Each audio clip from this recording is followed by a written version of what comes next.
అప్పుల బాధలు వెంటాడుతున్నాయా? అయితే 6 JVR వారి జాతిరత్నాలు ధరించండి.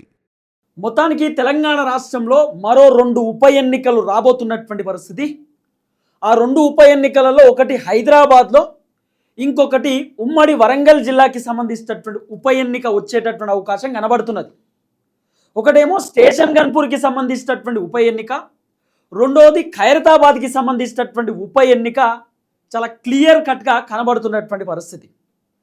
ఈ ఇద్దరు ఎమ్మెల్యేలు ఎప్పుడు రాజీనామా చేసేటటువంటి అవకాశం ఉండొచ్చు. ఒక ఆయన దానం నాగేందర్ ఖైరతాబాద్కి సంబంధించి, కడియం శ్రీహరి స్టేషన్ గన్పూర్కి సంబంధించి ఈ ఇద్దరు ఎమ్మెల్యేలు ఒకేసారి రాజీనామా చేద్దామనేటటువంటి ఆలోచనలో ఉన్నట్టుగా కొంత వినబడుతున్నటువంటి చర్చ. అట్లనే కాంగ్రెస్ అధిష్టానం కూడా ఫ్రీ హ్యాండ్ ఇచ్చేసిరు అనేది కూడా కొంత వినబడుతున్నటువంటి వ్యవహారం. క్యాబినెట్లో కూడా చర్చ నడిచింది అనేది కొంత వినబడుతున్నటువంటి వ్యవహారం. అట్లనే కాంగ్రెస్ పార్టీకి సంబంధించినటువంటి కొంతమంది కీలక నేతలు కూడా ఇక రాజీనామా తప్ప వేరే ఆప్షన్ లేదు. ఓవైపు సుప్రీంకోర్టు సీరియస్ ఉన్నది, మరోవైపు బీఆర్ఎస్ పార్టీ లీడర్లు వినేటటువంటి పరిస్థితి లేదు. ఈ ఎమ్మెల్యేలేమో భయప్రాంతాలకు గురవుతుర్రు, రేవంత్ రెడ్డిని ప్రెజర్ చేస్తుర్రు. మా పరిస్థితి ఏందనేటటువంటి ఆలోచనలు ఎమ్మెల్యేలు ఉన్నారు. కాబట్టి 8 మంది ఎమ్మెల్యేలు సేఫ్ జోన్లో ఉండాలంటే 2 ఎమ్మెల్యేలు బలికాక తప్పదు. ఆ 2 ఎమ్మెల్యేలను ఎట్టి పరిస్థితులలో సస్పెండ్ చేయాల్సిందే. సస్పెండ్ చేస్తే ఇబ్బంది అవుతుంది కదా, మీరే రాజీనామా చేయండి, ఎన్నికలలో పోటీ చేయండి, అయిపోతుంది అనేటటువంటి ఒక ఆలోచనలో కాంగ్రెస్ పార్టీ, కాంగ్రెస్ ప్రభుత్వం ఉంది అనేది కొంత వినబడుతున్నటువంటి వ్యవహారం. ఆ 2 ఎమ్మెల్యేలు ఎప్పుడు రాజీనామా చేస్తారు, ఉప ఎన్నికలు ఎప్పుడు రాబోతున్నాయి, పార్టీల స్ట్రాటజీస్ ఎట్లుండొచ్చు, జూబ్లీ హిల్స్ ఉప ఎన్నిక, సికింద్రాబాద్ కంటోన్మెంట్ ఉప ఎన్నిక, ఈ 2 ఉప ఎన్నికలాగే ఇప్పుడు రాబోతున్నటువంటి ఈ పార్టీ ఫిరాయింపు ఎమ్మెల్యేలకు సంబంధించినటువంటి ఉప ఎన్నిక కూడా ఉంటుందా, దీంట్లో డిఫరెన్షియేషన్ ఏముంటుంది, ఈ రాజీనామా కూడా 2-3 రోజులలోనే జరగవచ్చు అనేది కూడా కొంత వినబడుతున్నటువంటి వ్యవహారం. ఇదంతా కరెక్ట్ ఇన్ఫర్మేషన్, ఏం జరుగుతుంది ప్రభుత్వంలో అనేది ఒకసారి బ్రీఫ్గా మాట్లాడుకునేటటువంటి కార్యక్రమం చేద్దాం. ఫస్ట్ టైం మన ఛానల్ చూస్తున్నటువంటి వాళ్ళు దయచేసి సబ్స్క్రైబ్ చేయండి, షేర్ చేయండి, లైక్ చేయండి. ఆల్రెడీ వీడియోలు పోకుండా రిపోర్ట్లు కొడుతూ ఉన్నారు. సో దయచేసి మీకు లైక్ చేయడం ద్వారా మన వీడియోలు బలంగా జనాల్లోకి పోతాయి. రైట్గా టాపిక్లోకి పోతే, నా ముందు కార్తిక్ అన్న ఉన్నారు. కార్తిక్ అన్నతో డిస్కస్ చేసే ప్రయత్నం చేద్దాం. Political analyst, senior journalist. So Karthik అన్న నమస్తే. మొత్తానికి జూబ్లీ హిల్స్ ఉప ఎన్నిక అయిపోయింది. జూబ్లీ హిల్స్ ఉప ఎన్నికలో సినారియో తేడా కనబడ్డది. బీఆర్ఎస్ గెలవాల్సినటువంటి సీటు బీఆర్ఎస్ నిర్లక్ష్యమో, బీఆర్ఎస్ ఓవర్ కాన్ఫిడెన్సో బీఆర్ఎస్ ఓడిపోయింది. తర్వాత కాంగ్రెస్ పార్టీ ఇక్కడ గెలిచినటువంటి సిచ్యువేషన్ మనం చూసినాం. సికింద్రాబాద్ కంటోన్మెంట్లో సరైనటువంటి వ్యక్తికి టికెట్ ఇవ్వలేదు. తర్వాత కుటుంబ సభ్యులకే టికెట్ ఇస్తారు అనేటటువంటి ఒక వాదన వచ్చింది. క్రిషాంకు టికెట్ ఇస్తే గెలిచి ఉండొచ్చు అనేటటువంటి ఒక చర్చ కూడా వచ్చింది. కంటోన్మెంట్ జూబ్లీ హిల్స్ ఉప ఎన్నిక అయిపోయింది. ఇప్పుడు తెలంగాణలో మరో 2 ఉప ఎన్నికలు రాబోతున్నాయి. ఒకటి ఖైరతాబాదు, 2 స్టేషన్ గన్పూర్. ఎట్లుండొచ్చు ఉప ఎన్నిక, ఎప్పుడు 2 ఎమ్మెల్యేలు రాజీనామా చేసేటటువంటి అవకాశం ఉండొచ్చు, ఈ ఉప ఎన్నికలు పెట్టేటటువంటి ఆలోచనలో ప్రభుత్వం ఉందా లేదా? నిజానికి 2 ఉప ఎన్నికలు ముగిశాయి, 2 ఉప ఎన్నికలు రాబోతున్నాయి. ముగిసిన 2 ఉప ఎన్నికలు నువ్వు చెప్పినట్టు సికింద్రాబాద్ కంటోన్మెంట్, జూబ్లీ హిల్స్. ఈ 2 చోట్ల కూడా ఎమ్మెల్యేలు చనిపోవటం వల్ల వచ్చిన ఉప ఎన్నికలు. కానీ రాబోయే 2 ఉప ఎన్నికలు అలా కాదు. పార్టీ మారిన ఎమ్మెల్యేలు వాళ్ళ మీద స్పీకర్ గారు అనర్హత వేటు వేయటమా, లేదు స్పీకర్ గారు చర్య తీసుకోకముందే వీళ్ళు రాజీనామా చేయటమా, మొత్తానికి ఏదో ఒకటి జరిగి ఇక్కడ ఉప ఎన్నికలు వస్తాయి. మోస్ట్లీ మనకు అంతున్న సమాచారం మేరకు ఈ 2 రోజుల్లో వాళ్ళిద్దరూ రాజీనామా చేయబోతున్నారు అని. కారణం ఏంటంటే స్పీకర్ గారు చర్య తీసుకున్నారనుకో జనానికి చెప్పుకోవడం ఇబ్బంది. మీ ఉద్యోగాలు పీకేస్తే వచ్చిన ఎన్నికలు అంటే వేరు, వీళ్ళంతటి వీరు రాజీనామాలు చేసి ఎన్నికలకి వెళితే జనానికి చెప్పుకోవడానికి బాగుంటుంది కదా కొద్దిగా. కాబట్టి Kadiyam Srihari station Ghanpur MLA, Danam Nagender Khairatabad MLA, ఇద్దరు కూడా తమకున్నటువంటి ఎమ్మెల్యే పదవులకి రాజీనామా చేయబోతున్నారు అనేటువంటిది మనకు అందుతున్నటువంటి సమాచారం. అది కూడా సుప్రీంకోర్టు డైరెక్షన్ ఈ వారంలో స్పీకర్ గారు ఏదో ఒక డెసిషన్ తీసుకోవాలి ఉంది కాబట్టి స్పీకర్ గారు ఈ వారంలో తీసుకోక ముందే ఈ 2-3 రోజుల్లోనే వీళ్ళు రాజీనామా చేద్దామని ఆలోచిస్తున్నట్టు నిన్న కేబినెట్ మీటింగ్ లో కానీ కాంగ్రెస్ పెద్దల దగ్గర కానీ ఇదే చర్చ వచ్చింది అని కూడా తెలుస్తా ఉంది. సో కాంగ్రెస్ పార్టీ ఏమనుకుంటుందంటే ఇప్పుడు జూబ్లీహిల్స్ గెలుస్తున్న ఊపు ఉంది కొద్దిగా, తర్వాత సర్పంచ్ ఎన్నికలు డిసెంబర్లో ఉన్నాయి. డిసెంబర్ 2nd వీక్ తర్వాత అసెంబ్లీ సర్పంచ్ ఎన్నికలకు వెళ్తారు.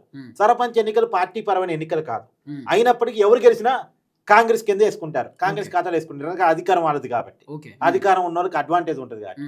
సో జూబ్లీహిల్స్ ఊపు, సర్పంచ్ ఎన్నికలు ఇచ్చేటువంటి ఉత్తేజం ఈ 2 కలగలిపి ఈ 2 ఎన్నికల్లో పోయి కూడా ఏదో రకంగా కష్టపడి గెలవాలి. గెలిస్తే ఇక ప్రభుత్వానికి తిరిగి ఉండదు. ఇద్దరు గెలిచారంటే మిగతా వాళ్ళు 8 మంది కూడా అఫీషియల్ గా కాంగ్రెస్ పార్టీలో జాయిన్ అవ్వని చెప్పుకోవడానికి ఉంటుంది. కాబట్టి ఖచ్చితంగా గెలవాలి అనే ఆలోచనతో కాంగ్రెస్ పార్టీ ఉన్నట్టుగా తెలుస్తా ఉంది. మోస్ట్లీ వీళ్ళు రాజీనామా ఇప్పుడు చేస్తే ఏప్రిల్లో ఎన్నికలు వస్తాయి అనేది నాకున్న అంచనా. ఏప్రిల్లో ఎన్నికలు వస్తాయని ఎలా చెప్తున్నా అంటే మామూలుగా ఒక రాజీనామా చేయడం ద్వారా లేదు ఇంకేదైనా కారణం వచ్చా ఒక ఎమ్మెల్యే స్థానానికి అసెంబ్లీ స్థానానికి ఖాళీ ఏర్పడితే 6 నెలల లోపు ఎన్నికల కమిషన్ ఎన్నిక జరపాలి. ఆ ఎమ్మెల్యే పోస్టుని లేదా ఎంపీ పోస్ట్ ఖాళీ అయితే ఎంపీ పోస్ట్ ని భర్తీ చేయాలి. 6 నెలల టైం పీరియడ్ ఎలక్షన్ కమిషన్ ఉంటుంది. ఈ 6 నెలల్లో ఎప్పుడైనా ఎలక్షన్ పెట్టుకోవచ్చు. ఈ ఎలక్షన్ కమిషన్ ఏం చేస్తుందంటే ఆ 6 నెలల్లో ఏదైనా స్టేట్ ఎలక్షన్ ఉందా అని చూస్తుంది. ఆ స్టేట్ ఎలక్షన్ తో పాటు ఈ ఖాళీ అయిన స్థానాలకు ఎన్నిక నోటిఫికేషన్ ఇచ్చారు. ఒకటేసారి కలిపి పెడతారు. మన బీహార్ ఎలక్షన్ తో పాటు జూబ్లీస్ వచ్చింది. అలాగే ఈసారి తమిళనాడు ఎలక్షన్స్ ఉన్నాయి. ఎప్పుడున్నాయి?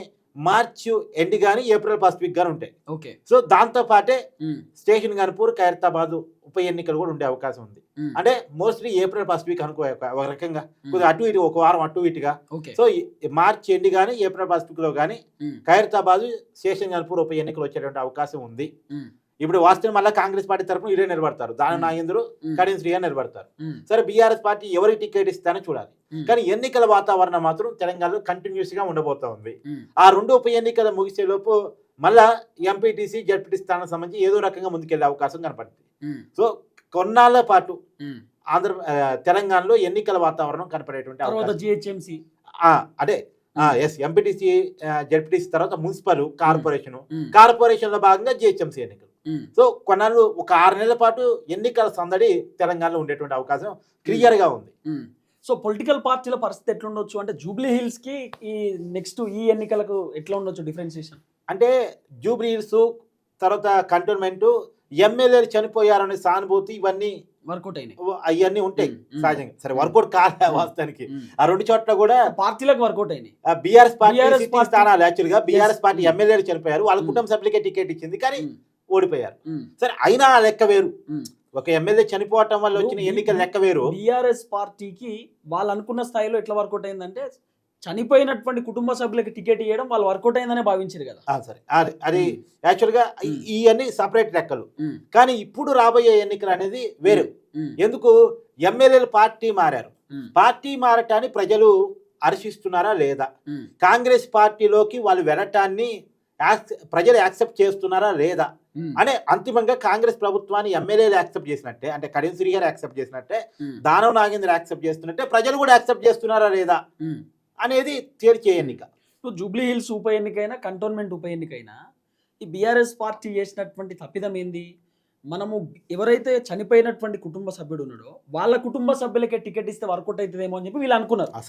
సానుభూతి వస్తుంది, మనకి పెద్ద ఇబ్బంది ఉండదు, మళ్ళీ గెలుస్తారు అనేటటువంటి ఆలోచనలో టికెట్ ఇచ్చారు. కానీ సానుభూతి దెబ్బతిన్నది, కంటోన్మెంట్ లో దెబ్బతిన్నది, తర్వాత ఇక్కడ జూబ్లీ హిల్స్ ఉప ఎన్నికలో దెబ్బతిన్నది. ఎందుకంటే రాజకీయాలకి సంబంధం లేనటువంటి వ్యక్తులు వాళ్ళు. నివేదిత రాజకీయాలకు సంబంధం లేదామా. తర్వాత ఇక్కడ జూబ్లీ హిల్స్ ఉప ఎన్నికలో మాగంటి సునీత రాజకీయాలు తెలియనటువంటి వ్యక్తి, ఏం మాట్లాడాలో కూడా తెలియదు. బీఆర్ఎస్ పార్టీకి క్యాండిడేట్ మైనస్ అయ్యారు. కాంగ్రెస్ పార్టీకి అధికారం అడ్వాంటేజ్ అయింది, క్యాండిడేట్ ప్లస్ అయ్యారు. అక్కడ కూడా ఇప్పుడు శ్రీ గణేష్ అన్న కంటోన్మెంట్ లో ఆయన బీజేపీలో ఉండేటటువంటి వ్యక్తి కాంగ్రెస్ కు వచ్చిండు, గెలిచిండు. అతను కొద్దిగా అందరికి తెలిసిన వ్యక్తి. అవును, తెలిసినటువంటి వ్యక్తి అయినా కూడా అక్కడ వర్కౌట్ కాలే. పార్టీ వాళ్ళు వర్కౌట్ అవుతుందని చెప్పి టికెట్లు ఇచ్చారు కానీ అసలు రియాలిటీలో మాత్రం గ్రౌండ్ రియాలిటీలో వర్కౌట్ కాలేదు. కాంగ్రెస్ పార్టీకి 2 చోట్ల కలిసి వచ్చింది ఏంటంటే క్యాండిడేట్ ప్లస్ అయ్యారు, అధికారం అడ్వాంటేజ్ అయింది. అవును, పోల్ మేనేజ్మెంట్ ఎట్నో చేసుకునే కార్యక్రమం చేశారు. ఈ 2 వేరు. ఈ 2 ఏంది? కాంగ్రెస్ బీఆర్ఎస్ లో గెలిచి కాంగ్రెస్ పార్టీలోకి వెళ్ళారు. వెళ్ళటాన్ని ప్రజలు ఇక్కడ యాక్సెప్ట్ చేస్తున్నారా లేదా? కాంగ్రెస్ ప్రభుత్వం కరెక్ట్ గా పనిచేస్తుంది, అందుకనే వారు వెళ్ళారు. వాళ్ళు ఏం చెప్తారు? కాంగ్రెస్ అభివృద్ధి విధానం నచ్చి వెళ్ళామంటారు. రేవంత్ రెడ్డి ప్రభుత్వం నచ్చి వెళ్ళామని వాళ్ళు చెప్పుకుంటారు. రేపు పొద్దున ప్రజల్లో వెళ్ళి కేసీఆర్ ఉన్నప్పుడు అంత లేకపోతుండే, రేవంత్ రెడ్డి వచ్చినాక అద్భుతం జరిగిందని చెప్తారు. దాన్ని ప్రజలు యాక్సెప్ట్ చేస్తున్నారా లేదా అనేది ఆ ఎన్నికలు తేలే అవకాశం ఉంది. మళ్ళా చెప్తున్నా, ఎన్నిక ఏదైనా సహజంగా అధికార పార్టీకి ఉండే అడ్వాంటేజ్ ఉంటుంది. కానీ ఈ ఎన్నికల్లో అనుకున్నంత ఎక్కువ అడ్వాంటేజ్ ఉండదు. ఎందుకు? ఇప్పుడు ప్రభుత్వాన్ని ప్రజలు నచ్చుతున్నారా మెచ్చుతున్నారా అనేది ఈ ఎన్నికలతో తేలిపోయే అవకాశం ఉంటుంది. ఇప్పుడు ఈ ఇద్దరి గెలుపు మిగతా 8 మందిని సేవ్ చేసింది. ఈ ఇద్దరి ఓటమి 8 మందిని నడెట్టో నెట్టేసింది. అవును. సో ఈ ఇద్దరి అని మొత్తం 10 మంది ఎమ్మెల్యేలు పార్టీ ఈ మారారు. ఇద్దరు ఎమ్మెల్యేలను కనుక ఒకవేళ రాజీనామా చేపిస్తే 8 మంది ఎమ్మెల్యేలు సేఫ్ జోన్ లో ఉండొచ్చు మరి. ఈ 8 మంది ఇవైతే కానీ అనుకుంటారేమో ఫస్ట్ కాదు. వీళ్ళు ఇద్దరినైతే ఈ ఇద్దరు ఎమ్మెల్యేలు గెలిస్తేనేమో ఇక వాళ్ళ రాజీనామాల గురించి ఎవడు మాట్లాడు. ఈ ఇద్దరు ఎమ్మెల్యేలు ఓడిపోయారనుకో ఈ 8 మంది కూడా చేయాలి. మీరు కూడా రాజీనామా చేయడానికి బీఆర్ఎస్ మొదలు పెట్టింది. రెండు కనీసం వాళ్ళ ఇబ్బందులు పడతారు ప్రజల ముందు. చేరి తప్పు చేశామేమో, పార్టీ మరి తప్పు చేశామేమో, ప్రజలు యాక్సెప్ట్ చేయలేదుగా. ఏదేమైనా ఒకవేళ ఆ ఇద్దరు ఎమ్మెల్యేలు కనుక ఓడిపోయారు అనుకో మిగతా వాళ్ళు ఆటోమేటిక్ భయపడన్న రాజీనామా చేస్తారు. భయపడి అంటే రాజీనామా చేయలేదు కానీ కొంచెం భయంలో ఉంటారు. లేదంటే బీఆర్ఎస్ పార్టీలోకి రావచ్చు, మళ్ళీ తిరిగి బీఆర్ఎస్ పార్టీలో రావటమా, లేదు సేఫ్ జోన్ గా ఉండటం కోసం బీజేపీ పార్టీలో పోవటమా, మొత్తానికి ఏదో ఒకటి ఇబ్బంది పడే పరిస్థితి అయితే ఉంటది.